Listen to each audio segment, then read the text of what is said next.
So, good morning. Welcome to the first workshop organized in the framework of the Europeana Sport project, the workshop copyrighting the aggregation of sports content. But before introducing the agenda, I just want to tell you some words about the Europeana Sport project. It is a European project coordinated by ECCU, and it is a project of the Europeana ecosystem. Its main aim is to increase the amount of high-quality content and metadata accessible under the Europeana Sport collection.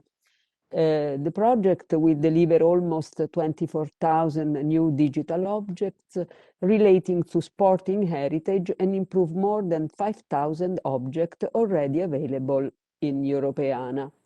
Moreover, the project will hold a series of collection days events inviting the public to share their stories and memories related to sport in each of the EU member states in which partners are based. This workshop is organized by the Mical Culture Association in cooperation with Europeana. So in the current slide, you can see the program of the first workshop.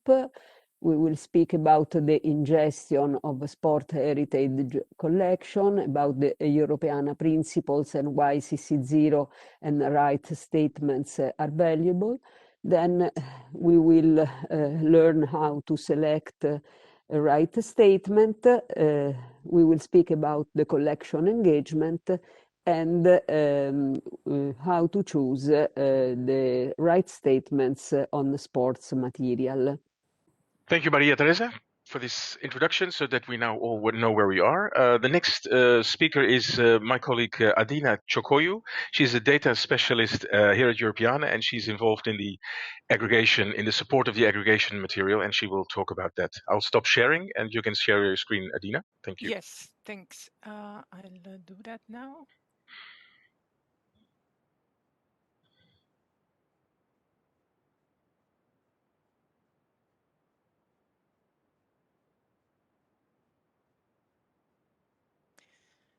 Yeah, hello.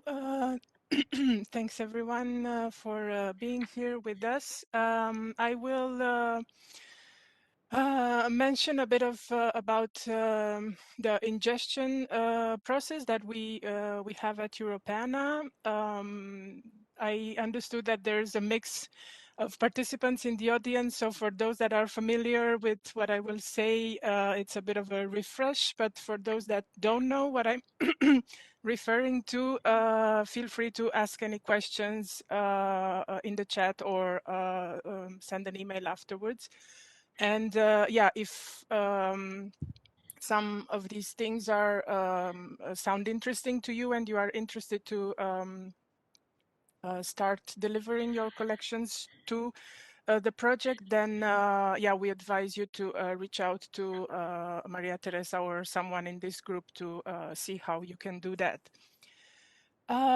Briefly, at Europeana, we have standards that we work with in order to yeah, manage and facilitate the publishing of good quality content in Europeana.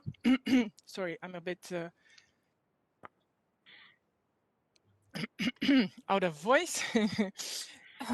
And these are Europeana Publishing Framework that highlights the importance of data quality and advocates for improvement of metadata and content.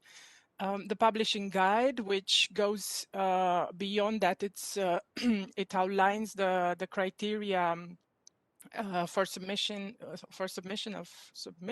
of metadata to Europeana, and the core of Europeana, which is the Europeana data model, that is actually the format that aggregators are using to submit their collections to us. Then practically this work means in my team of data publishing, the data publishing team, that we are working with the flow of data submission, data processing, and data publication. The data submission is when a partner sends us the data as a sample or as a full collection, and yeah, we are processing it and testing it in our tools. We are working for that with a software called Jira for planning and progress monitoring, and yeah, that also allows us to prioritize the work. Data processing, when yeah, we have this software called Metis that allows us to harvest, validate, normalize, enrich, and all these tasks on the data that you submitted. And then it also offers a link to the preview portal, and yeah, the partner that submitted the data can see that. Here I can also mention for those partners that we are already working, that we have now a prototype that allows you to check first yourself how the data should looks like in the Metis sandbox. And yeah, I've shared some information about this on Basecamp, on our internal space for communication in the project. And then yeah, the final step is data publication, when everything gets pushed to the Europeana website.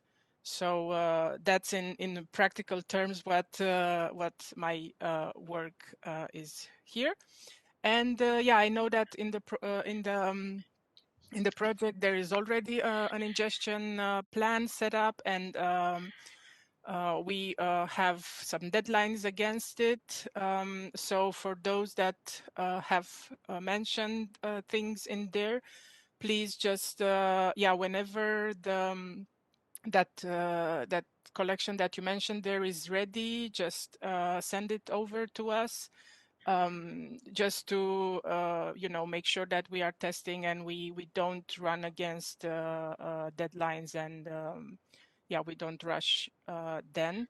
And also because the next period of time will be really busy for us in terms of data ingestion, so it's good to have this interaction about your data set and before earlier on.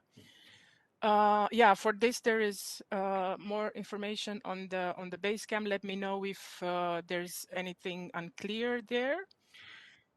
The connection with the rights statements, which it's actually the topic of today, and Ariadna will thoroughly go into this.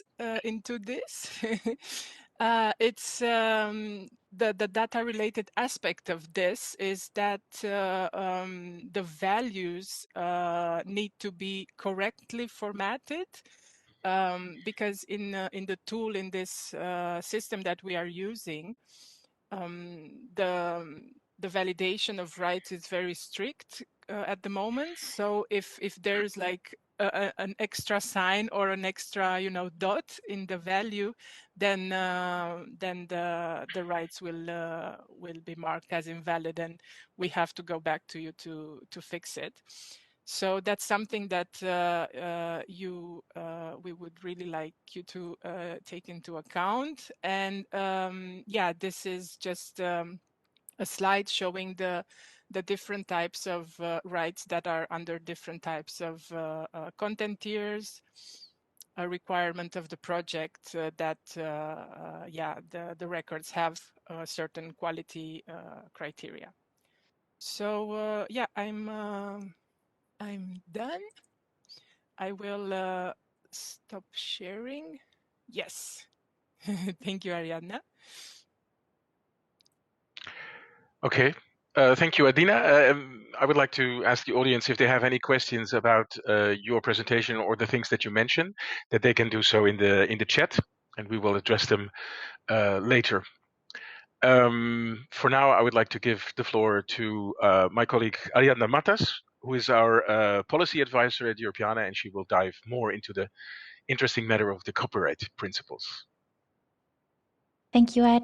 So thank you everyone for being here. As Ad says, now I'm gonna take you through to a deeper dive of the copyright principles that we ask you to comply with when you submit data to Europeana. And actually someone just started doing some gardening outside of my door. I hope if the noise is too loud, let me know. So that's going to be 15 minutes of kind of a theoretical presentation, followed by 15 minutes where we will go a bit into more detail of how to make a choice of a right statement, because I think that's one of the questions that raises the most complications for the thing that we have copyright. If you have any questions, we've kind of saved 10 minutes at the end of these two presentations for questions. But as Ad said, you can also type them in the chat. And actually, because I cannot see anyone, if you have a very specific question on something that I'm presenting, just feel free to interrupt and ask the question out loud. That's also fine. And so just before I start telling you about the specific principles, a quick reminder that what we actually try to achieve by having a copyright framework that and a set of obligations for all of you when you aggregate content to Europeana is to reach a point in which a user can come into the Europeana website, go into an item page, and have very simple information about what they can or cannot do. They would go into an item page just like that one and see the digital object, the metadata, and know very easily, no matter where they come from or what language they speak or what jurisdiction they're under, the copyright conditions attached to the digital object. So in this case, you can clearly see the public domain mark just below, and the set of metadata below that is actually CC0 as our terms and conditions then will explain to the user. These efforts of simplification for us are the best way to maximize the visibility, possibilities of sharing, and possibilities of using this material. And also noting that Europeana is a kind of European-wide organization that deals with many different jurisdictions, many different institutions with their own ways of expressing rights online, and many different languages. We really have to simplify things and standardize things if we want it to be possible to communicate and connect all this heritage. We're also aware that this simplification might then raise challenges for specific situations that might not entirely fit our frameworks, but please also let us know, and our frameworks need to constantly be refined and be able to also adjust to other situations. So also, just as Maria Teresa said at the beginning, a reminder that this presentation, I'll be giving you the principles that you need to comply with when you share your own collections with us, whereas the second workshop will focus on copyright questions and considerations you should go through when you work with content that users give to you via collection days or campaigns. So what is it that you kind of, as a data provider of Europeana, need to comply with? Well, the broader kind of frameworks would be the Europeana licensing framework and the Europeana publishing framework that Adina referred to. And as part of the Europeana licensing framework, one of the most important elements, the one that actually sets the conditions that you really, really need to comply with, is the data exchange agreement. That is actually a contract. It's a standard contract. So by making it a standard contract, same for everyone, it allows us to know that everything that is on Europeana is governed by the exact same rules, which is extremely important for us to be able to manage the enormous amount of data. And when it comes to copyright, the data exchange agreement has two important conditions. There's a few more, but I'm just going to highlight what relates to the metadata and to digital objects. So it says that you as data provider accept that all the metadata that you share with Europeana will be labeled as CC0, the Universal Public Domain dedication by Creative Commons, which means that the metadata will be displayed on our website and made freely available for any type of reuse by anyone in any part of the world with no copyright restrictions. You are, of course, free to not share with us certain metadata if you are not comfortable with this provision, but any metadata you share with us will be labeled under CC0. And when it comes to digital objects, so the images, we asked data partners to assign as a right statement that accurately identifies the copyright status of the item. So when you submit the data, you have a choice between 14 right statements. And what we ask you to do is assign every digital object a right statement that accurately reflects its copyright status. So the data exchange agreement uses the wording that we ask you to provide Europeana with correct metadata, so information as part of the metadata fields, on the intellectual property rights to the content, including, and that's important, and I'll get back to it in a moment, including the identification of content that is in the public domain as being in the public domain.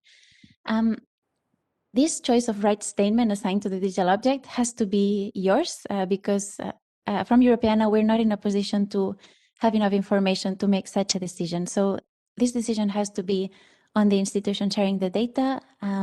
So ideally, the institution and not necessarily the aggregator, though the aggregator can, of course, guide the institution and provide some support. But this decision should be made by the one that is closest to whomever created the material, because they're the ones who will know if it's in copyright or not, although it's, of course, difficult to know for sure always. But they're the ones who will have the most information on the copyright conditions around it. And that also takes me to another important provision as part of the data exchange agreement. There's a provision on liability that basically says that you who is sharing data with us guarantee that we can legally make this data available online under the conditions that we establish in the data exchange agreement. And again, this is linked to the fact that you are the ones who are aware of any legal complications or not complications that might exist around the object that you're sharing with Europeana. So you're the one who are making all those considerations. Of course, then when you submit it to Europeana, we are very willing to help you out and provide as much support as possible, but the responsibility and choice needs to be on your side. Maybe just a very quick comment on why we advocate so much for the use of Creative Commons tools, Creative Commons licenses, and right statements, which we globally call right statements.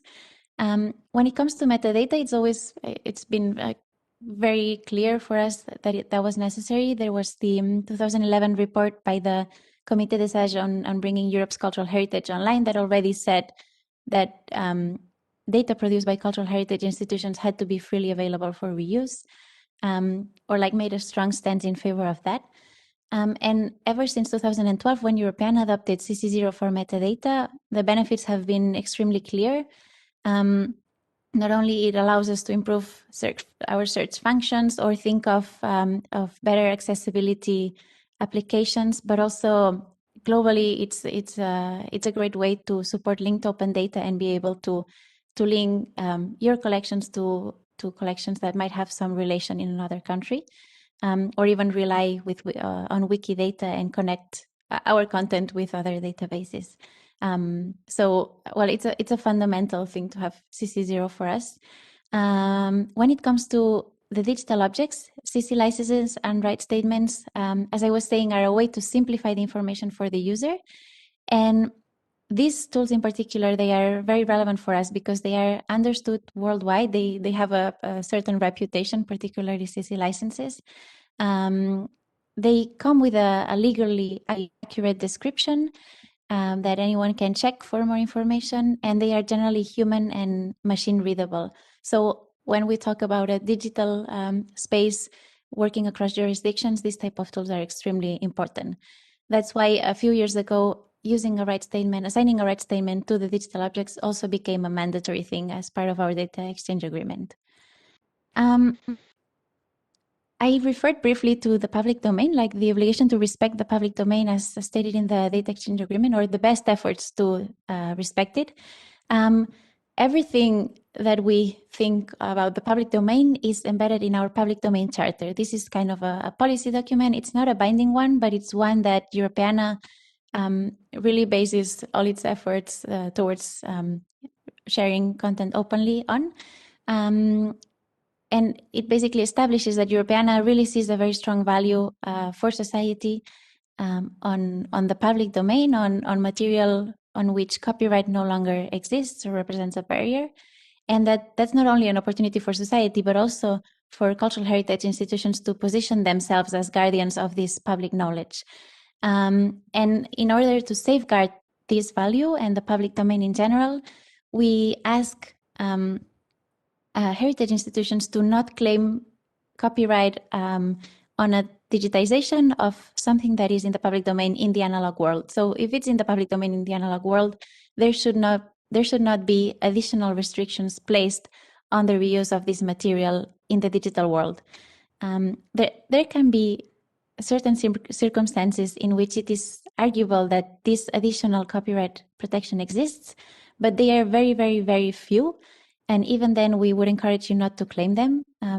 But in many cases, we see that they are claimed without really any legal basis for it to be claimed.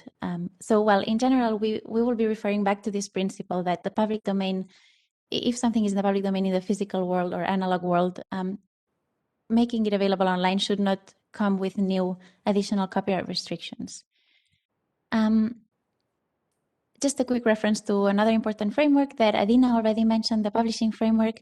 And that's also basically what Adina mentioned, that the choice of right statement that you will be making as the data exchange agreement asks you to do will also have an impact on later on. So it's not just an isolated choice at the very beginning. So as you see, right statements is one of the criteria to determine what tier and therefore to what extent the material will be used. So what tier the material is part of in Europeana. The closest the right statement it is, the lower the tier will be and the least we will be sharing it. Not only because it's part of our framework, but also because we will not legally have the possibility to share the material on social media or on educational campaigns, etc. But you'll hear more about that from Adrian later on. And after mentioning all these requirements that we that complying with these steps is not always simple. I just wanted to highlight that we also care about what users do with your material. One way in which we do so is through a set of guidelines that we have on as part of our terms and conditions on the website. I don't know if a lot of the users read it, but it's really there and we refer to it regularly. One of them is the public domain usage guidelines, referring to digital objects that are marked as being in the public domain. And the other one is the usage guidelines for metadata, so all this data that is under CC0. Why these two groups? It's because for these two sets of materials, there are no longer copyright restrictions on them. So this is material that users will find on Europeana and will be able to use in any way they want. So for this type of material, we also ask them to, we ask users to just take a look at these guidelines and even though they can share it with no copyright restrictions, to still be respectful of certain standards. So to always credit the source, including, so both the institution that provided the data and the author, and to show respect, for instance, for the original work. So to be mindful of the cultural context in which the work was created and whether there might be any particular sensitivities that would make certain uses undesirable for the creator. And for metadata, again, we encourage always to credit the source, the institution, if possible, also Europeana, to provide a link back to the material or to use our APIs so that the data that is shared elsewhere is always dynamically updated, let's say.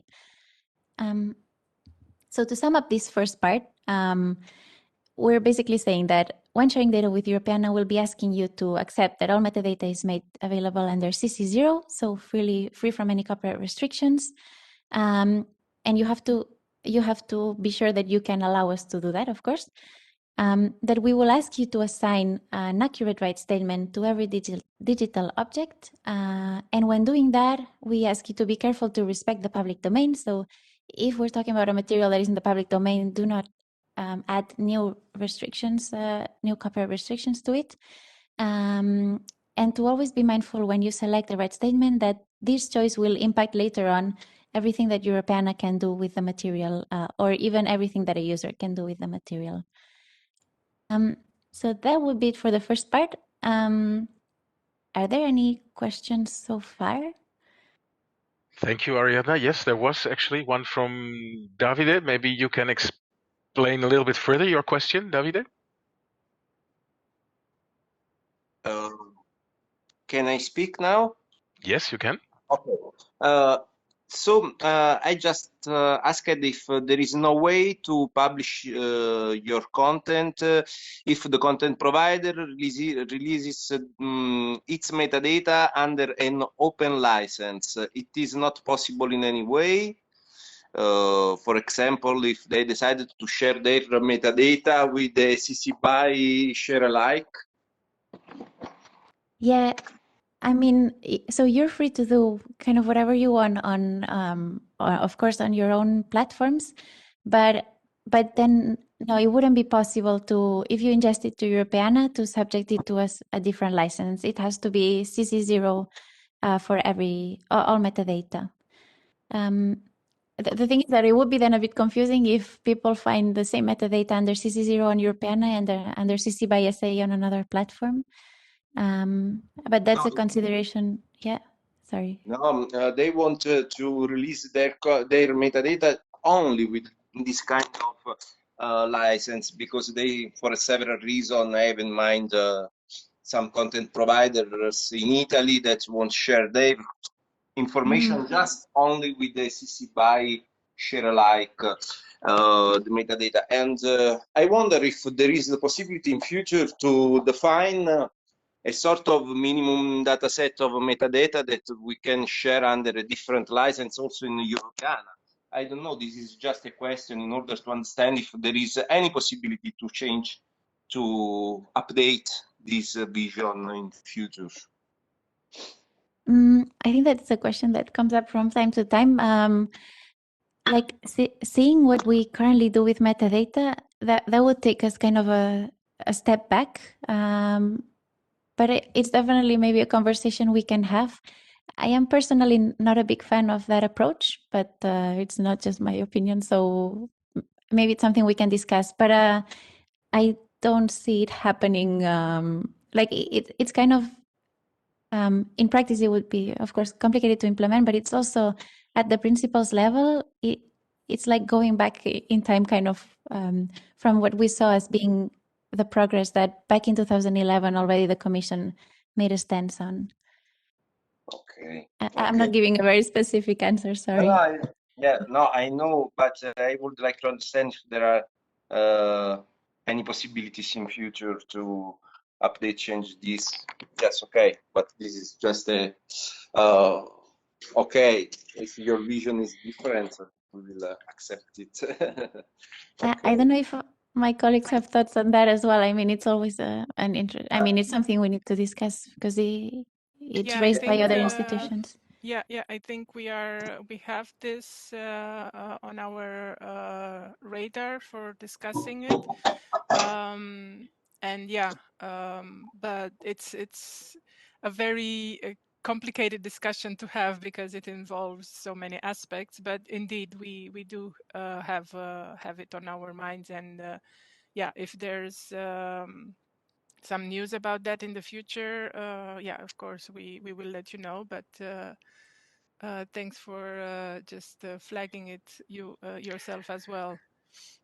because we can also try to touch upon this later in the discussion, because maybe the next presentation will give you, Davide, ammunition to have this discussion with your content providers to change maybe their minds. This is also maybe an approach that we can get. Yeah, I already discussed it several times with them, and I know it is quite difficult to change their mind. So, okay, this is just a request. Okay.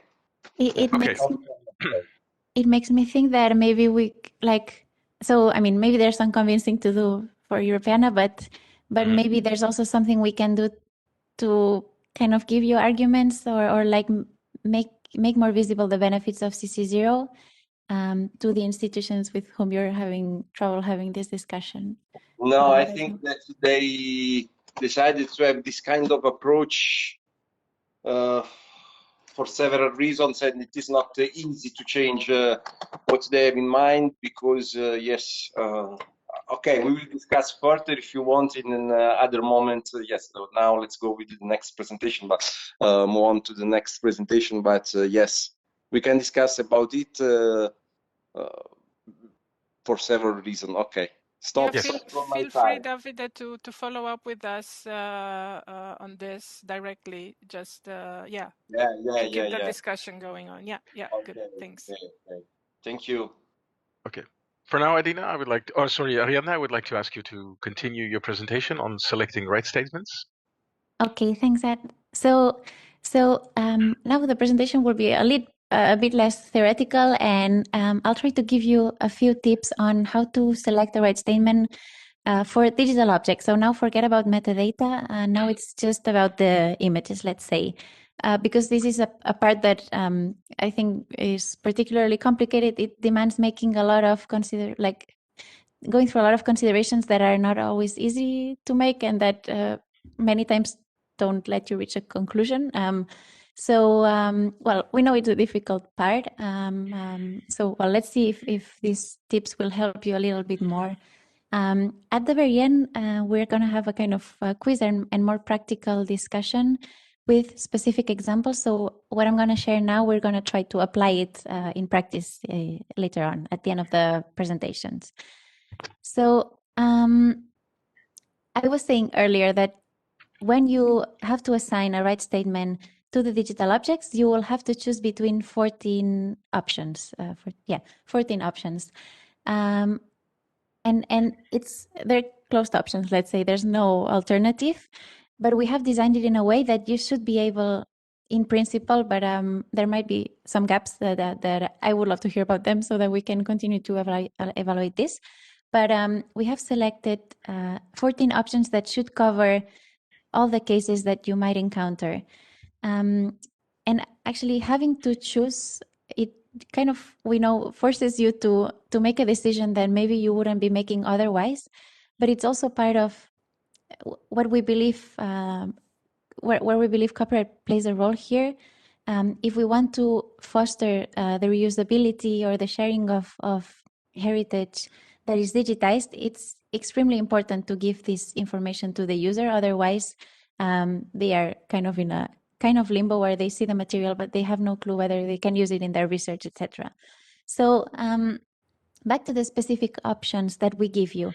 When you have to assign a right statement to a digital object, you can choose between one of the 6 Creative Commons licenses, the 2 Creative Commons tools, public domain tools, and then 6 right statements, the ones that are in red, kind of. There are 6 more right statements that the Right Statements Consortium has created that Europeana currently does not use, but they can be used in your own repositories, or they are used by other institutions, for instance, in the United States. So when you submit data to Europeana, you're going to have to assign one of these 14 options.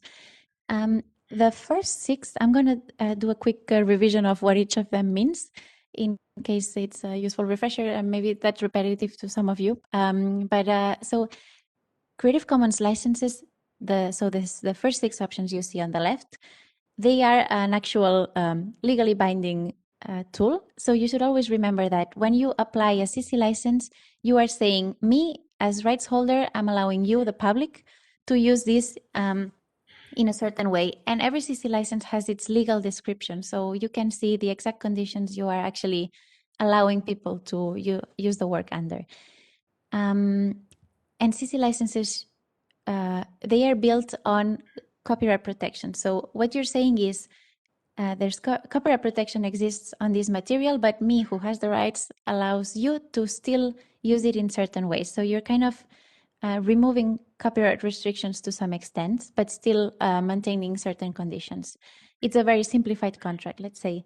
So remember that when you apply this, in principle, you should not change your mind a few months after, because if a user saw that this license was applied, they can always say they were complying with the principles that so with that specific license at that time. We can change the license on our website, but if a user has seen the previous one, they have to have the legal clarity that they can rely on it. So when you select a Creative Commons license, be sure of what you are selecting, let's say. Creative Commons licenses are built in a way that combine different elements. The classic one is the BY. So CC BY simply says, this is protected by copyright, but you can use it in any way they want, as long as you credit the author. Then CC BY SA is the same as before, with the additional condition that if you create a derivative work, you are going to have to share the derivative work under the same license. Then there's CC BY NC, which means you can use it in any way you want as long as you credit the author, except for using it for commercial purposes. And here, noting that commercial purposes can mean many different things in many different places, so be aware of that. CC BY ND means you can use the work, but as long as you credit the author, but you cannot create or share a derivative work based on that one. And then again, CC BY ND combined with a non-commercial restriction, and CC BY SA combined with a non-commercial restriction. Creative Commons also then later on created two public domain tools. One is the CC0 public domain dedication, the one we use on metadata, which basically means there might be copyright in here, but I'm freeing it up, so I'm giving this to the public with no copyright restrictions. And then there's the public domain mark, which basically says copyright on this material has expired or has never existed. So I'm explaining to the user that there no longer is copyright in here. And then going to the 6 right statements that we use, an important difference between right statements and Creative Commons licenses is that right statements, they are not licenses. They are not a contract, let's say. They are a little piece of information communicated in a simplified way that informs the user of what the institution has found out about the material. And they were designed particularly thinking of the fact that in many cases, the institution does not have the rights. So you cannot license them away. To license something, you need to have the rights. But in many cases, we have the content and we don't have the rights. So that's the gap that right statements try to fill in. The first one is in copyright. So it basically says, we know this is still protected by copyright. So as a user, you can probably not use it, or maybe there's exceptions to the law that allow you to make private copies or to use it in certain educational settings, but then you have to figure that out yourself. What we can tell you is that the work is in copyright and that we cannot give you more permission or don't want to. The second one is in copyright educational use permitted, which basically says this is in copyright, but we know, because maybe we have permission from the rights holder, that this material can be used for educational use.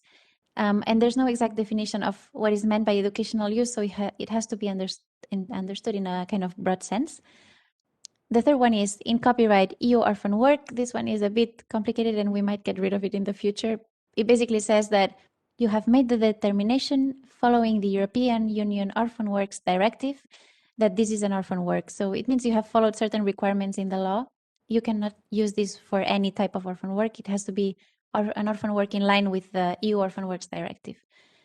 The two following ones are no copyright. They say no copyright, non-commercial use only. So you basically says, even though copyright has expired on this material, we have a private like a public-private partnership with maybe a private funder who has financed the digitization of the material that has asked us to make it available for non-commercial use only. So even though there's no copyright anymore, there are still commercial restrictions on the use of this material. The one before last is no copyright, other non-legal restrictions, which basically says there is no copyright, but we have made an assessment that there can be other types of restrictions to the use of the material, such as heritage laws that do not allow for the use of this material in certain settings. And the last one is we have not evaluated the copyright. This one we really discourage its use, because if you're openly saying that you have not evaluated the copyright, we are not sure to what extent you can actually make it available online. So like some copyright evaluation should be done ideally, but we know it's complicated. So this one, use it at the least possible, although I know in many cases we cannot conclude anything, and that would be the most suitable one. So that said, a few tips. I saw there's a question from Maria Teresa. Do you want me to take it now or later is fine? Later, it's okay later. Okay, cool. So a few tips. Now, as I said, if the work is in copyright, using a Creative Commons license is okay. So you have the option, if you have determined that the work is in copyright, to use a CC license or one of the right statements that say in copyright. So in copyright, or in copyright educational use permitted, or in copyright EU orphan work, or one of the CC licenses. And I was given that the CC license is something that only the one that has the rights should be applying. You should only use it if the rights holder transferred the rights to your organization, or if you do it with permission of the rights holder. If the work instead is in the public domain, the best is to use the public domain mark, CC0, ideally the public domain mark though, but there are several, there are different approaches to this. Or a public domain right statement. So the no copyright non-commercial use only, or no copyright other non-legal restrictions. And as I was saying, when you apply a license, the decision is bound by whether it's in copyright or not. So sometimes the freedom of choice is kind of limited, but still, if you have some freedom of choice, always think of future use, because this will determine what Europeana does with the content. And then, as much as possible, ensure that the decision you make for Europeana is coherent with what your website or your own repositories display. And then that's a complicated part. I don't know if I'll be able to explain it quickly, but when you make the choice, think of the digital object as one. So if there's an image of an object, don't think of assigning a right statement to the digitization or the photograph and a right statement to the physical object. Just think of it as a whole. So ideally, you should not think of the digitization. You should just think of what copyright status is assigned to the physical object. I know that in some circumstances, the photograph can be protected. The photograph of the object can be protected in itself. So in these few cases, maybe it's okay to then, if that has a more restrictive license because it's still in copyright, you could assign a license to that. But ideally, it should always be focused on the physical object, analog object. Sorry. So to eventually make a correct choice of a right statement, the several considerations that you might have to go through are, first of all, identify the copyright status. Is this protected at all? Like, is this protected by copyright? Or if it is, has copyright expired? Is it in the public domain now? Then if it is still protected, did you obtain permission from the rights owner, or can you still contact them? That might be very complicated at times.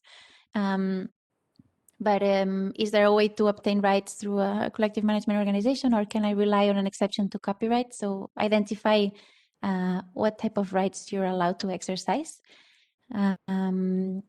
Or if you don't have any rights at all, if you are willing to, because you have evaluated all the cards at hand, you know you can make it available online because no one will ever complain.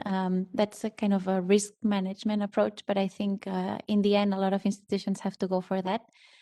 Again, do not claim any rights on the digitization. So that's our strong recommendation. But of course, well, I know that clashes with some institutional policies, so we can always have a conversation around that. then consider whether there might be other restrictions, whether it's sensitive material, etc., that you can include as part of the information when you select the right statement. And then in a very happy world where you would have all the rights, decide on the scale of very close to very open, what your institutional policy is, how much you want to open up if you had the choice. So all these considerations will take you to assigning a correct right statement, let's say. I know there's a lot of bumps on the way, but these would be the steps that would help you actually identify the best option. I'm going to skip that. So we're working on a flowchart. I've put it here. So when you get the copy of the slides, maybe you'll be able to read it better. But that's kind of all the questions that you would go through that take you to the best choice of a statement. It's not final yet. We need to refine it a little bit, but I thought I would put this already in there in case it's helpful. Okay, and that's the end of that part. I can maybe take a few questions now if there's any. Yes, I wanted to ask something. I make an example. I am a content provider, and I share or directly or by an aggregator, it doesn't matter, my digital content to Europeana. And the question is the following. Let's say that, for example, I share my digital object, an image, with an open license like CC BY or CC BY Share Alike or so. But then I have my own website where, for example, I want to share the same image but in a lower resolution. My question is it possible that I have different license for different resolution of the same image? I think in practice that happens a lot. It's not ideal though but I understand that a lot of institutions Sorry, it's follow. my question. It is, I understand that it is not ideal, but my question is really to know if it is possible from a legal way, because this is not clear for me. Okay, yeah. I think in practice you can do it, but then a user might be able to question whether maybe a user might be able to question your approach, let's say, but until the user has questioned it, let's say you are kind of free to do it. But if the license really refers to the content in the end is the same. So it's kind of difficult to argue that you could license it differently. If you are referring to the digitization, that might be another question. But also Creative Commons licenses don't consider a change of format a derivative work. So a change of format is basically the same as before. So I think not really, like it shouldn't be done. Of course, you can still do it, and if no one questions it or challenges it in court, let's say, you can get away with it, let's say. Thank But you. there has to be other ways of explaining that, I think. Like, ideally, it should not be about copyright, let's say. It's just that CC licenses have become a tool to manage all this, but it should be done otherwise, I think, not through copyright conditions. Okay. There was another question, Ariadna, in the chat, a question from Marie-Véronique Leroy, but maybe she can open her mic and ask the question aloud. Yeah, thank you, Ad. So my question is basically because we are not against open licenses, of course, for metadata. It's just that we had a law in France about opening content that is published by public institutions. So it's called a law for a digital republic, and in this law, it stated that we have to use a specific license that has been established by the interministerial level. So it says that we should avoid using CC licenses and rather use that license that is published at national level. Namely, it is the open license, licence ouverte, and licence étalable as well. So just in order to be compliant with our own national legislation, would it be possible to imagine a right statements for metadata? Because the major difference that we have with this license and the CC0 is that we keep the paternity, the mention of the source. So it's basically equivalent to a CC BY. So is it something that we can imagine for Europeana? Yeah, like we really need to have a discussion around this, I guess. Yeah, but because I understand the clash, and yeah, they're really not aligned if one maintains a buy like obligation and the other one doesn't. I don't know if the answer is a right statement. Maybe it is. Yeah, I really don't have an answer, but yeah, if I may, Ariadna, yeah, because sure. we we are aware of the French example of using different metadata in in the metadata. What did I say? Different values, different copyrights, copyright statements for metadata. So yes, that's what I meant when I was saying that we are having this in the back of our heads, in the back of our minds, and thinking about it. But yeah, it's good if you also reach out to us and actively check with us where this conversation is. Because yeah, it happens on so many fronts, and with other things, you know, other priorities coming up, then we tend to lose things, lose sight of other things. So yeah, as I think Davide was also mentioning, that he has a case in Italy, and now or even more, and now with you would be good to like yeah, get in touch with Europeana and see where that conversation is at the moment, and yeah, how to get some clarity around it. Actually, if I can add, I'm the representative of France in the DCHE group, the Digital Cultural Heritage and Europeana group at the Commission level. So this is also something that I raised there. It's just that I'm raising this question here as well because it's good to have the all levels included actually. Yes. Because the political level, the strategical level, but also the people who will be in charge of the implementation. So this is why I wanted to raise it. Yes, yeah, that's a really great point, and yeah, just keep on bugging with this, and yeah, just I don't know, after this meeting is done, just send an email and we can see where we are with that and how to progress. But yeah, your approach is really wise. Thank you. And I'm sure, if I may add, ask to this, the matter is still under debate in France itself, because I think, I mean, it may be an official law already, but I think some institutions in France might have a problem with this or not. Can you say something about that? Actually, in my department, we are in charge of the policy for open data, and we are managing a platform for gathering and pushing everyone who has to publish on open data into publishing into that platform. So yes, that's another issue actually. We have the issue with institutions who are not willing to publish data that is supposed to be in open licenses as open licenses. And also we have this issue of the CC0, which legally has we have moral rights. I think this is something that is true in many countries. So we just want to be sure that we are compliant with our own national legislation, actually. Okay. And could you send me a link, because I never read it carefully. Could you send me a link to the French license? Yes, sure. Thanks. I will send it to you.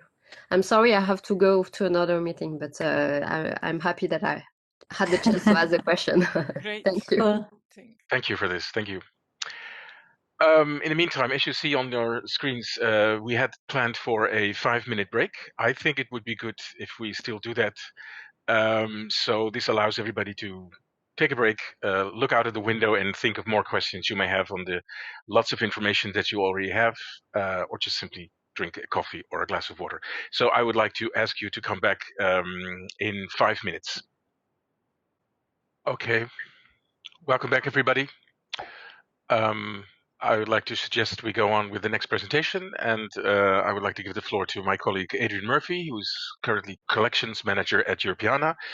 He's the activity leader of the activity around the editorial in the sports project, and he will now talk about engagement with the actual sports content and how to deal with copyright in that sense. Adrian, please.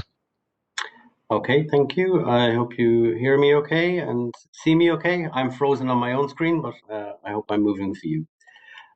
So I will share a presentation. Okay. I assume you can see some young women running. So, great. I'm going to talk about the editorial aspects of and engagement aspects of sharing collections. So as Ariadna has gone through, there are many different options on how to license and rights statements that different collections can have, and I'm going to talk about how they then can be used depending on those rights statements or licenses. So overall, for those that are maybe new to Europeana, on Europeana we present engaging cultural heritage collections on diverse topics and from diverse sources, and also with diverse copyright licenses and so on, for learning, for work, or just for fun. So copyright is an important consideration which determines how we can present these on Europeana and beyond. So overall, just if you don't know about Europeana, our editorial and engagement objectives are to encourage audiences to discover and engage with collections about European cultural heritage, to tell compelling stories about those collections, the people behind them and the objects themselves, to showcase Europeana as a diverse and rich source of collections, and to maximize our reach by doing extensive social media marketing and other activities. So for every record that's on Europeana, there is a rights statement, as we have seen, and it is linked to on every page of our website. So you can see an example here of a ski jumping hill, which has the license of CC by ND. On Europeana itself, the Europeana website, we publish in the following formats: blogs, exhibitions, and galleries. Our blogs are short-form articles which look at a specific topic. Our exhibitions are longer articles looking at a particular topic or event or idea or people across a number of different sources, times, and places, and so on. And galleries are galleries are collections of imagery and media on a particular topic. So for each of these that are already on Europeana, the blogs, exhibitions, and galleries can feature digital objects with any license or rights statements from the Europeana licensing framework. This in practice means the 14 licenses and rights statements that Ariadna introduced earlier. We encourage authors who are writing these to use openly licensed content where possible. One of our goals as Europeana is to encourage organizations to openly license their content in the way we have worked out our public domain charter and so on. So we encourage authors to use that where possible. When doing so, specific attention should be paid to objects that have what's called a non-derivative license, ND, as these actually cannot be cropped or changed. The whole point of a non-derivative license is you cannot make a derivative of that. So, for example, if we need to use those in feature images or hero images in our exhibitions or blogs and so on, we actually can't do that if they have a non-derivative license. And finally, to allow promotion of the editorial on social media, we require at least one openly licensed image or permission from the rights holder. And I'll come on to that to elaborate on that in a moment. On Europeana as well, we don't just feature material that's already displayed on Europeana and collections that are already displayed on Europeana. We can show material from outside our site. So, for example, if you know Art UK, or the Smithsonian's websites, or recently, for example, we had a blog using some material from the Stockholm City Museum.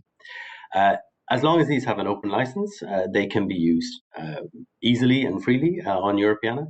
If they're in copyright and listed as being in copyright, then we can only use them if specific permission has been obtained by the person writing the blog from the copyright holder. So in practice, to display material collections that are already on Europeana in a blog, gallery, exhibition, it is largely any of the existing copyright licenses or right statements. I've marked in bold and italics the ones with ND here because they, of course, as I have mentioned, can be a special case at times. So we also do a lot of work to promote collections in different areas outside Europeana on social media, for example. So we do this to support audiences and reach audiences where they are and increase the reach for data partners. We always work to showcase the contents of Europeana through awareness campaigns, partnerships, competitions on other websites and social media. So to adapt and upload material to social media and commercial platforms, we require images and media that have any of the following.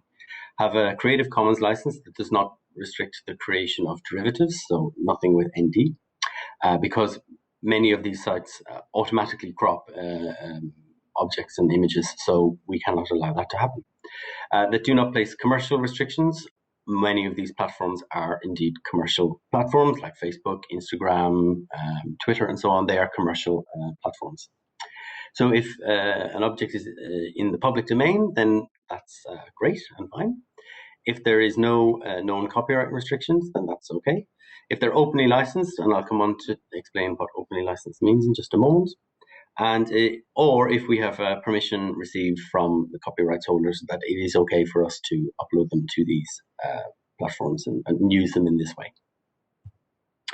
So in practice, what we mean by openly licensed in this case is things that have the license of public domain marked, CC0, CC BY, or CC BY SA. The other ones on the right side of the screen, we probably could not use in social media or other types of external kind of campaigns. So some examples of those are our Gift It Up competition that we hold each year with several different partners, including Trove, DPLA, Digital NZ, and this year Japan Search. So to do this, what people are doing is taking material and creating a derivative, making something new from that. So it needs to be openly licensed. So the two examples here, one is from the Netherlands issue Sound Vision. It has the license of public domain. And the other one is listed as, it's from the Kulturarv Västernorrland in Sweden and has the license of CC BY SA. So both of those are able to be used and adapted and so on, as well as uploaded to Giphy. Continuing on, we also make coloring books. In this, we are taking an image and making a derivative of that and uploading it to potentially other sites. In theory, most of our coloring books stay on Europeana, but we do know that potentially other organizations may upload them themselves to other websites, so we can't be totally sure that they won't be used for commercial reasons, so we stick to things that have open licenses. The example here is licensed as public domain. It's from the Public Library of Varna in Bulgaria. We have a partnership with an organization called Daily Art, which is actually a commercial organization. So we only share with them material that is appropriate to be shared with a commercial organization. Daily Art is an app and a website which sends people an image, new artwork each day, as well as having some magazine type articles. So it's a really good way of extending the reach of artworks that are on Europeana, but of course only those that are openly and appropriately licensed. And as I mentioned, social media such as Twitter, Instagram, Facebook, etc. are commercial platforms, so we only upload material to commercial platforms when we have the when they are appropriately licensed and we have the permission to do so via their license. And that is it for me. If there are any questions, I will look at those now, but otherwise I think I'm handing back to Ariadna for the quiz.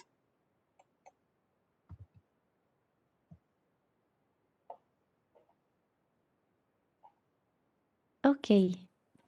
So, there are no questions, right? Shall I go straight to the quiz?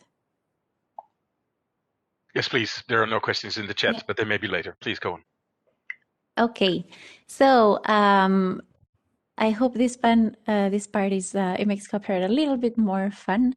We're going to have a couple of questions about how to make the choice of what is the best right statement to assign to a specific digital object.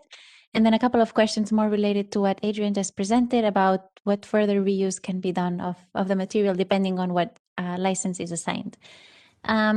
And I wanted to just make a quick disclaimer that the first set of questions in which we will be evaluating what the best right statement is, that they are just hypothetical examples to test the tips or the considerations that we were discussing earlier. Don't consider what I'll be saying as advice or as a conclusive statement. And there's many ways to approach this, but it's just to test the argumentation and the reasoning behind the choice. Also, what we will be concluding might not be the right statement that is in the website. So, well, don't pay too much attention to that. That's also partly because I chose the examples without knowing enough of the particular context of the material, or maybe the right statement was incorrectly assigned. So for now, don't compare them to what's the right statement that is on the website. So with that disclaimer, we can start the quiz. And here we invite you to just unmute yourselves and share your thoughts. For the first questions, there's actually no right or wrong answer, so we can just have a discussion, or you can share your thoughts, like if you think it's A or B and why, on the chat. And the first question is, there's this item on Europeana. When you have the presentation, you'll have the link to see the rest of the metadata and the attribution, etc. So there's this image that is part of our sports collection, I think, because it's related to a space related to sports, so bowling. And the question is, do you think this image in itself is protected by copyright? Yes or no? So share your thoughts in the chat or just unmute yourselves. Also, Adrian, and Adina, and Maria Teresa. I would say yes. Interesting. Me too. So I do say I, yes. No. but it may be difficult to know who owns it. Yeah, definitely. Yeah. So I think I'll just yeah. So as anything in copyright, it's arguable, but in my personal opinion, for it to be protected by copyright, there should be some, like, the author should be trying to communicate something. There should be like an intellectual effort done by the author when taking that picture, or when, yeah, maybe creating that. So it's arguable, like, whether there's that intellectual creation in it or not. But I think it could be arguable that there's not. I think it's also important to consider that sometimes copyright is out of the picture. So that's just my take. But I mean, some could argue that yes, and I think, yeah, I understand that many of you do. Sorry, how could you argue that it doesn't protect it by copyright? So so the photograph in itself, it's an extremely simple photograph. It's the type of photograph that one could take with its phone. You wouldn't think that someone stopped and thought about the framing and the light, etc. About what's inside of the photograph. I mean, maybe there were some considerations in the drawing, etc. But it's, yeah, that could be the only place where I could think there might be protection. That's why, in my opinion, not everything that is created by a human is protected by default, and sometimes we just think that that's the case by default. So there has to be some originality. That's a very vague concept. I realize I'm making things more complicated than. And with the fact that this is actually promotional material, I mean, the object itself is meant for promotion. So would that be a reason to consider it out of copyright or free of use? Let me say that. No, I actually think that that doesn't really change. Although in practice, maybe it's kind of tolerated that people use it more. But I think that like whether there's copyright protection or not wouldn't necessarily change. I can add an example. It's true that there is not creativity in doing this image, but imagine that you make a picture of something like this, and you are the unique person that you have taken this picture, and after 10 years, for some reason, this picture is becoming very important for some, okay? Then your picture has a value. It is really a value because it's the only memory of this. I have an example that I read a couple of days ago in an Italian newspaper. So I think it is really arguable.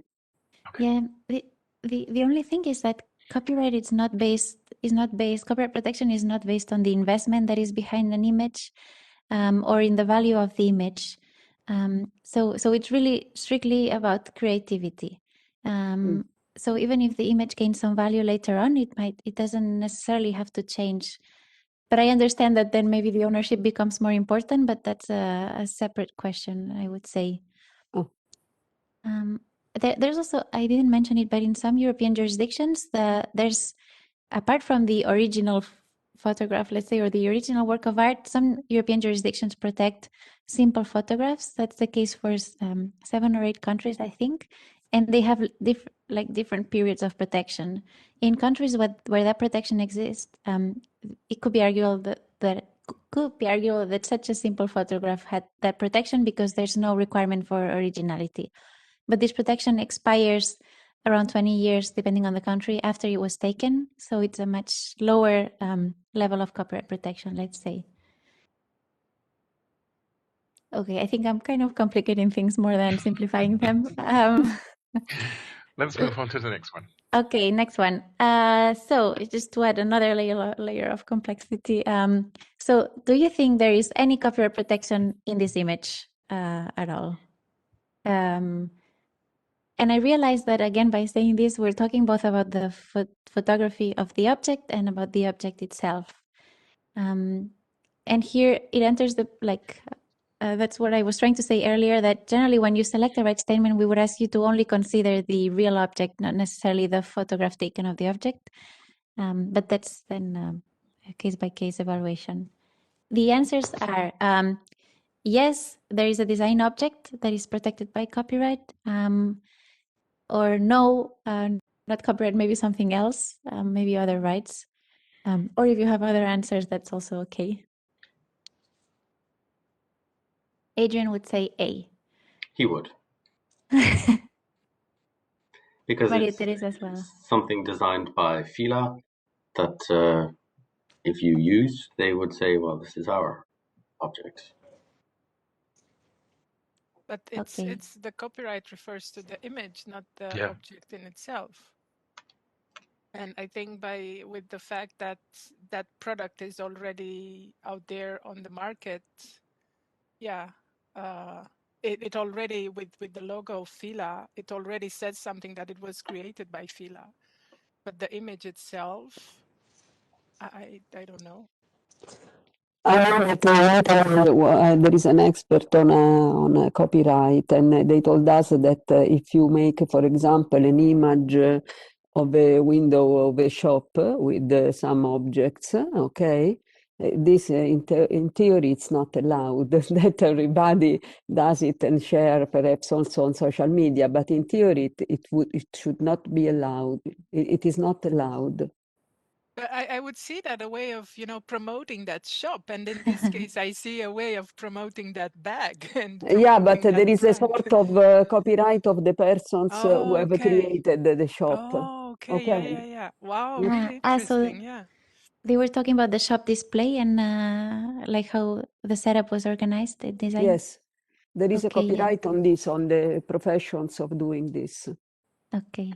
And maybe also considering the fact that it's just the object. So the purpose of the image is actually to display only this object. If you would take the same picture by a person wearing it, I think the copyright may be different, like someone in the street. Maybe also that counts. I'm not sure, but there might be other rights entering the picture, like personality rights. In this case, like we should always be aware that trademark rights are another story, that design patent rights are also another story.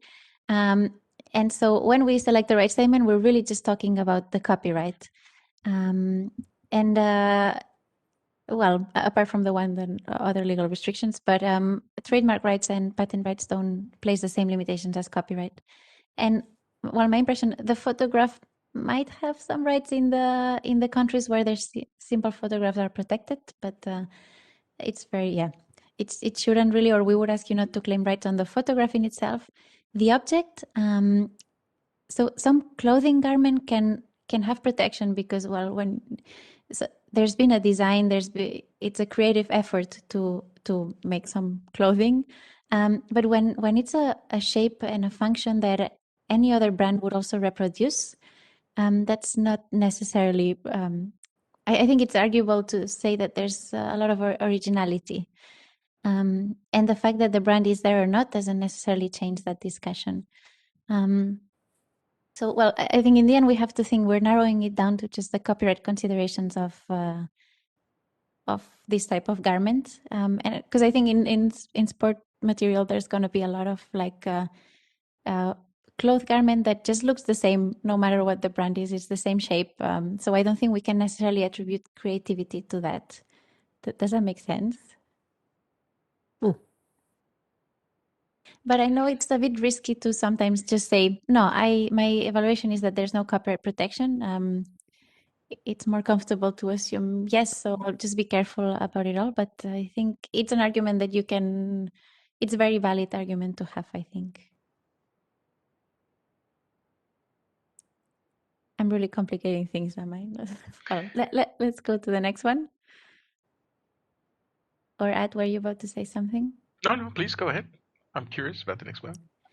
Okay, well, that's going to be kind of the same principle. But in this one, do you think there's any copyright in this image? And again, I'm like, you can argue about copyright in the photograph or in the object that appears in the photograph. Option A, no. Option B, yes, in the photograph, but I will not claim it because that's what Europeana asks you to do.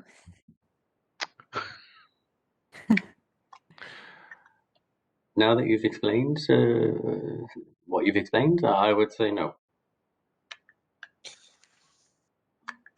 Okay, I think for me it's a real life question, because our photographers who take the unique photos from the medieval charters always claimed copyright, because she insisted that it's a kind of intellectual work to make the right lightning, to have the knowledge how to make a photo for a museum object. Mm-hmm. So I'm really interested what is your standpoint in this, but it's... Yeah, I think in some cases it's arguable that as like the one taking the photograph, particularly if it's a 3D object, if it's a kind of flat 2D object, it's more difficult to argue that the digitization or photograph taking is an intellectual effort, because you don't get to choose to do that many choices. You don't choose the angle. You just want to reproduce exactly what is there. Whereas in a 3D object or one that has volume, the photograph really needs to consider what do I want to display the most, what light will I be choosing, where does it come from, but it's always arguable. And the only thing I would recommend is, as much as possible, when you have a photographer do that, make sure they transfer the rights to your institution. So even if you agree that there is protection, that at least your institution is the one that manages, that has these rights, so that there's not another layer of complication then to clear. For me, yes, it happened that way, but so it's new for me. Okay, I'm not an expert in copyright, and so this workshop is very useful for me. So, but until now, my knowledge was that all the photos have copyright on it. So all the pictures somebody taken. So if it's not true, only I have a right to consider whether the content or there is an intellectual content on the photo, intellectual content, how the photo was taken. It's absolutely different. Yeah, well, in my opinion, that's the case, and it can be challenged. So, but then it's like a conversation to have, and the thing is that it's never absolutely clear. There's no correct answer unless a judge says what their take is on that, but you can never be 100% sure. Then it's a matter of arguing kind of back and forth. But I think with photography that is extremely simple, it should not be considered copyright protected, in my opinion. Well, and so in this case, for me, the photograph, well, there's this discussion, but ideally, then if you say there's protection, you wouldn't claim it, I would say. And in the object contained in the photograph, it's mostly a functional object. It might have some design elements, but it might be in the public domain already. So I would say no. But that's just a very quick take without having enough information on the background. Does that make sense? Well, I'll go to the next one. Let me just check how many more of those there are. Okay. Question 4. This one is, it's just a quick question on, again, do you think this image is copyright protected or not? But as well, maybe let's just go quickly. Only in countries that protect small photographs, I think this would have protection. Otherwise, it's just a very simple take where you like the photographer wants to put the like it's just a matter of trying to frame this inside the picture. It does not take an intellectual effort, I would say. Maybe one where they need a helicopter and they need a camera and etc. But this material investment does not make it copyright protected. Okay. Yes, yeah, go ahead. You were speaking about the 4, yes. Yeah, there was the wrong slide in the image. Yes. Now we are question number 4. So now it makes sense what you said. It's an aerial photograph. Yeah. So this is what you meant by yeah. Helicopter. Yeah. Yeah. Do you see question 5 now? Yes. Okay. So do you think this magazine cover is protected by copyright? Yes, but by now it might be in the public domain or no.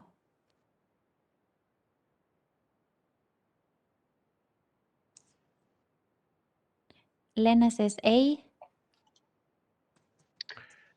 I would say C. Go ahead. Because it's copyright protected, but it's not in the public domain for sure. But you think it? Yeah. I mean, we cannot know for sure. I think it was published in the early 20th century. But okay. No, sorry. Do you have the data? No, 1934. But well, that doesn't give us enough information to calculate, and there's going to be other rights we might need to consider. So here's where it becomes really difficult as well. But generally speaking, a magazine cover can be like you can see there's some creativity in the photograph taken and in the display of the things around, like the title, etc. Then it's a matter of calculating whether copyright has expired or not. Next one, I'm aware that we're running out of time.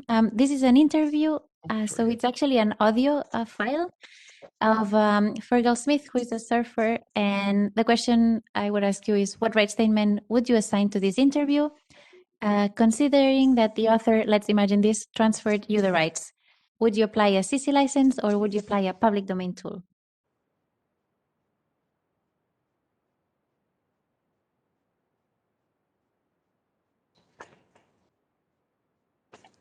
At public domain, Lena, CC license, Dimitris? I would agree and say A. Okay. Yeah, I mean, it's also arguable as always, but I think, well, the audio of like the conversation of the person can a priori be copyright protected. And it's relatively recent, so it's definitely not in the public domain. So a CC license, if you have the rights, would make sense here. Question 7, and I think that's the... Okay, now let me just hand it over to Adrian because I think we're really out of time, and his questions are very interesting. So over to you, Adrian. Okay, I have 3 quick questions based on the idea of what you can and can't share. So this is an image from Europeana of people playing football. It's a Dutch team, and the image has a right statement saying "in copyright." So the question is, can you put this on Instagram? A, yes; B, no; or C, maybe. What do you think?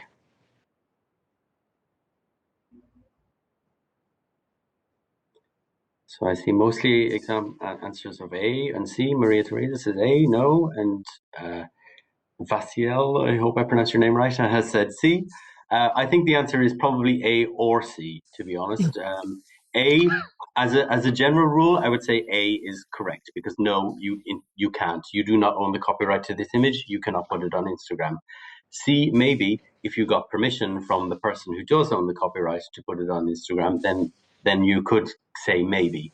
But generally, the more safe answer, and the answer, if you don't have time to go and find the copyright and get the permission and so on, is A. So Ariadna, next question. Sorry, Adrian, you mean it's no? It's B?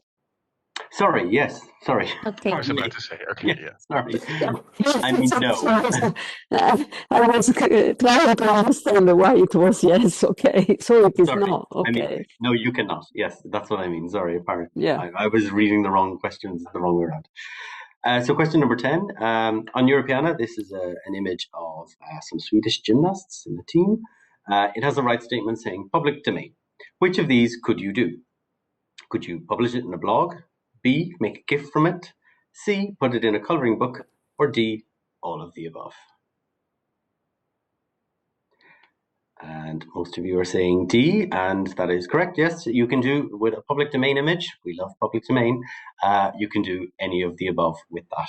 My question at times, if the image was appropriate, perhaps this should be fine, because there's nothing particularly troubling about this image. But if you made a GIF from some images that were in the public domain that might not be that appropriate, that could be something you might question. But in general, under the principles of public domain, you can do all of the above. Ariadna, next question. Okay, this is a photograph of a golfer. The image is from the National Library of Israel. So on Europeana, this photograph has a CC BY license. So what must you remember to do? A, crop the image to the ball. B, credit the photographer and/or institution. Or C, colorize the photograph. This is a pretty easy one, and I think most of you are getting it correct. So the main thing is, when something has a CC BY license, you must always credit the photographer or institution or creator of the image in some way. So well done. This part is the easier part, I think. The earlier part of copyright is the more tricky and difficult part. Before I hand it over back to Ad, this is just a quick note that through the Europeana copyright community, which is not the aggregator forum, not the foundation, it's part of the network association, we have initiated a kind of a support group for copyright. We call them copyright office hours. It's a 1-hour call that takes place every 6 weeks. And it's a space for anyone in the sector with questions on copyright, particularly aggregators, to come and discuss the questions with the copyright community steering group. So there's some experts and then some other practitioners that can help you out. Maybe we don't have the answer, but maybe we can point you at useful resources. The next one is on the 8th of April at 1, and we will send you the link to register if you're interested. So over to Ad. Yes, thank you very much. I thought that was both very informative and entertaining. If you have any questions, here you see how you can reach us. If you cannot make it to the office hours, then please consider that you can have the day before. You can take part in the second workshop of this series, which will address the same topic, but in a different relation, namely when it comes to organizing collection day events or campaigns, and then see how you can apply all this copyright knowledge in that sense. So maybe if you in this week and then you have a question, please feel free to contact us. And if not, then you can ask your questions either at the workshop or at the office hours. I would like to thank you very much for your participation and your active commitment. And wishing you a lovely day and hope to see you soon in any of the other occasions. Thank you very much. Okay, bye-bye. Goodbye.